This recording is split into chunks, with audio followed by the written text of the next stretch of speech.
What have you learned about becoming better at dealing with uncertainty? It's hard. Good luck. Do you know who René Girard is? He's a French philosopher. He was at Stanford. He has this theory called mimesis. But basically, he says that we don't really know what we want, so we want what other people want. So I kind of think about, it's like, if you didn't do it, would someone else do it? Oh yeah, there'd be endless other bankers, endless other insurance sales. You know, if you are incredibly replaceable, that seems like a strange choice for your life. When we perform experiments, if we know the result of the experiment before we conduct it, it is not an experiment. It is a waste of time. There has to be a tolerance for failure when we're seeking to innovate. I think that the fear of failure stops a lot of people from growing, right? What happens is you don't want to embarrass yourself, and you don't want to take a blow to your self-esteem. So you basically start to keep doing the things you're already good at. And over time, you become more and more concerned about making a mistake. You become increasingly perfectionistic. Your comfort zone gets smaller, and you don't benefit from trial and error.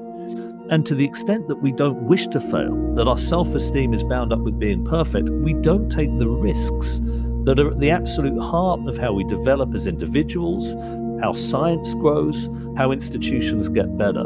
If you're not screaming in agony because you're on fire right now, you have lots of things to be fortunate about. You know, and people who have passed through extremely harrowing experiences, they often learn that. It's like, oh, the sorts of things that I thought were terrible are almost negligible. And there's so many good things happening to me all the time around me that are invisible to me, maybe because of my arrogance, that I'm just blind to them. And I know, you know, as my life grew up on the internet, you know, mistakes happen, but the best way is just to learn from that mistake and get better at that. And I felt like in my career, I got better at that, you know, and I feel like I'm at a point of life where, you know, I'm pretty mature. I won't say I'm the most mature guy ever, but I gotten way better of understanding things and, you know, understanding, you know, of what's right and what's not to do. So, that's what comes with anything, even, you know, even if you're an artist, you know, there's moments of you can be canceled,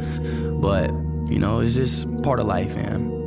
I think that's one way of managing uncertainty, right? Is to say, okay, like if a younger version of me is proud of where I am right now, that is a sign that I've grown. And if that earlier version of me isn't proud of the progress that I've made, it might be time to change courses.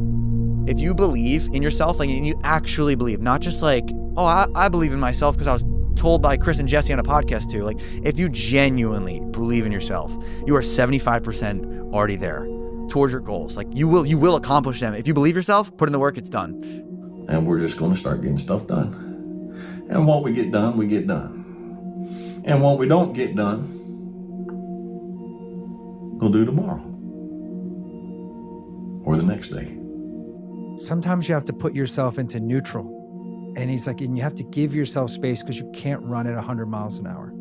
And if you don't give yourself a little bit of a break, no matter what position you're in, you're going to find yourself upside down, and you're not going to figure out how to turn back up.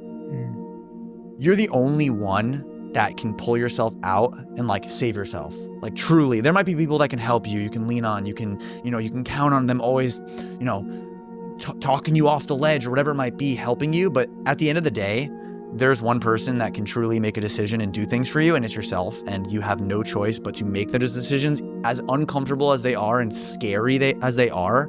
You have to do these things and make those decisions that are tough. I think our greatest task is to not let crazy times make us into crazy people, or to not let assholes turn you into an asshole. Like that all that stuff is true, and it is broken and deranged and radicalized huge percentage of the population. And it requires an immense amount of skill and discipline and perspective and self-command to not be sucked into it. Whenever a cataclysm visits them, they assume it's their fault. And that's a hell of a thing to take onto yourself, right? Is if I'm failing, it's my fault. And you can certainly understand why that's difficult, because a certain amount of misery seems to visit people arbitrarily.